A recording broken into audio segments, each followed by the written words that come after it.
Hello everyone, this is Poemspeak.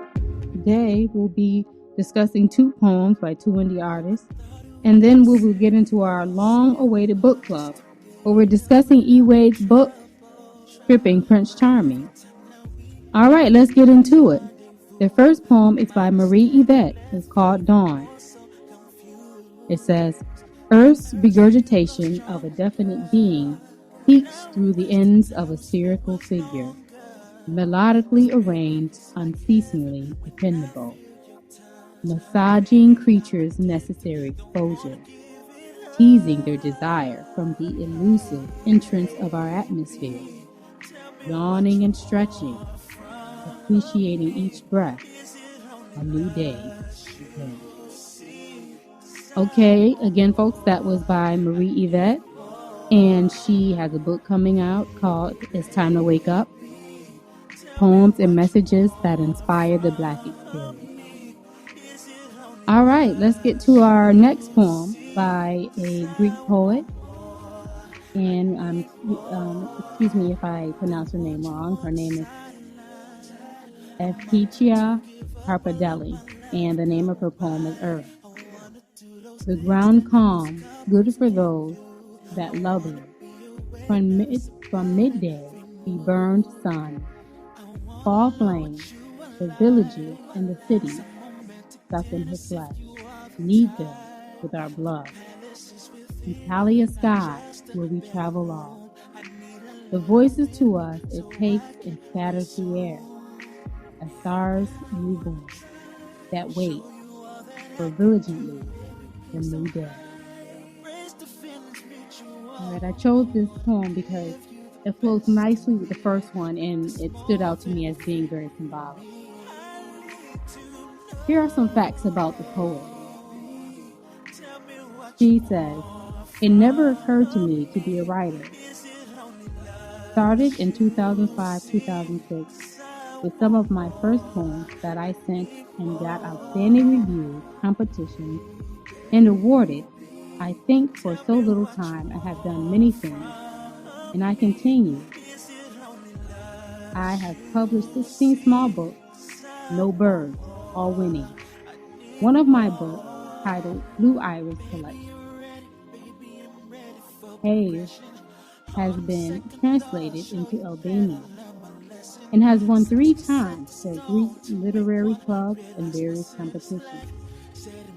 In my last 2 books, I've gathered all the poems and short stories that I have been awarded in the last 2 years. I did this to honor all the clubs and the people who gave me awards. But I still have many award-winning 2011 and 2012, 2013 are unpublished and are also on my blog. And her blog is on Blogspot. And I'll spell out her name for you. It's EFPICHIAKA.blogspot.gr.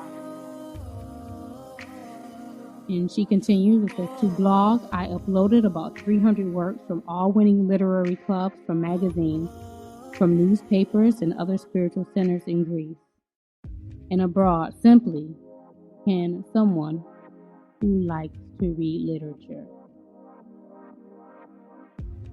And she goes on to say that each book has its own beauty and its own secrets. I think I will single out one in particular. I asked her a few questions, and they were, what were you thinking and feeling when you wrote the poem? And when are you most inspired to write poetry? And she replied, each poem is written to me at this moment. I think for every poet is the way my personal to reveal pieces of his soul. But these pieces may belong to other people who unfortunately did not express the reason. Perhaps they're poets in my poem Earth. Then I asked, what were you feeling and thinking when you wrote the poem? And what did you mean in the line that states, the villages and the cities, stuck in the flesh, need them with our blood?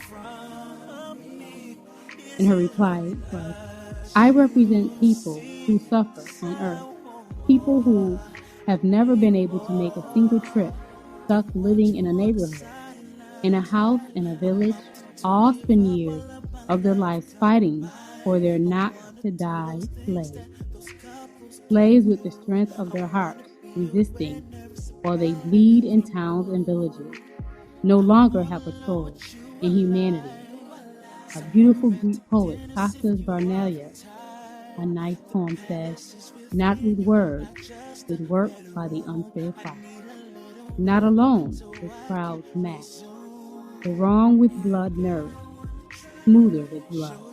And if you break the chains, brothers, the freedom to own it, so you're free. I asked her another question. What did you mean in the lines that say, the voices to us, it takes and scatters the air? And she responded, the voices, spare our voices, be heard in all parts of the free world. Strong, wherever you go, you carry the iron that you put the light you, not heaven. Cornelia. Then I asked, who are some of your favorites? Maybe you will say that I like George the Ferret, melody of the secret not revealed in poetry, and Kasi Halama. Read everything, particularly I'm interested in several studies for any intellectual. You can see more of her poetry on Blogspot, on Archive, and Amazon. All right, now we're going to get into our long-awaited book club, where we'll discuss E. Wade's book, Tripping Prince Charming. And I just wanted to let you know that recently, E. Wade tweeted her book has been recommended to read by USA Today. And so I just wanted to say congratulations to E. Wade. That's a wonderful accomplishment. Now, I found this book to be very creative. The chapters are broken up into acts and scenes, as in a screenplay. And the first 3 scenes are under an interlude called Stay, Scenes of a Breakup. In scene 1, we meet Lily Rose and Nathaniel. And Lily Rose is haunted by her past and afraid to communicate with Nathaniel.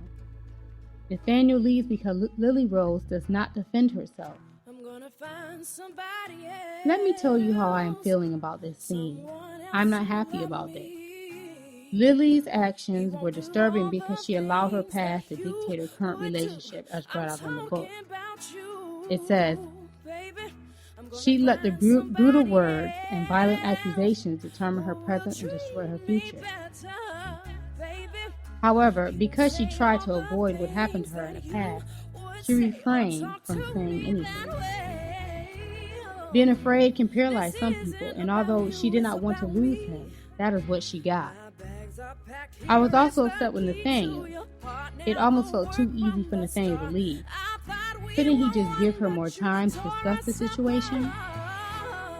Well, let's see as we move on. I also wanted to add that the vivid descriptions made the chapter come alive. For instance, she fingered the curtain. Then she goes on to briefly discuss the hummingbirds and how they remind her of her friends, as well as how she described her lashes were lowered. Therefore, Nathaniel was unable to tell if she was looking at him or in the garden. Throughout the chapter, it gives descriptions like this, making the chapter realistic, the characters realistic. I also enjoy that she has a music selection for different scenes. I'm looking forward to reading more. So let's move on to scene 2, where we meet Ivy and Bernard. Bernard feels hurt and jealous because he feels something's going on with Nathaniel. He doesn't believe she was trying to match him with Lily Rose. Before I finished the chapter, I felt disappointed that he ended the relationship. He walked out. I understood his frustration because if you constantly see your significant other huddled with a guy you're claiming to match up with your best friend, it can become questionable. I wanted to know why she did not show him. That was not the case. She was not interested in the thing. Well, after I finished reading the chapter, I understood his reasons for leaving, and I was upset with her. She was trying to make him jealous. I mean, how old is she? And why is she playing these type of games? So, now we move on to scene 3, where we meet Carmela and Franklin. Their relationship is ending as well, because she wasn't sure if she could trust him yet. He really cared for her in the relationship. However, he could no longer pretend that he didn't care as much. This one line is a direct quote from the story. Stifling his urges, his passions, his love, and breaking his heart. I can sympathize with him because he just wanted all of her, but she wasn't ready due to the fear, her trust issue. It goes on to talk about him driving away. It says he drove away slowly, so slow, she could run after him and stop him.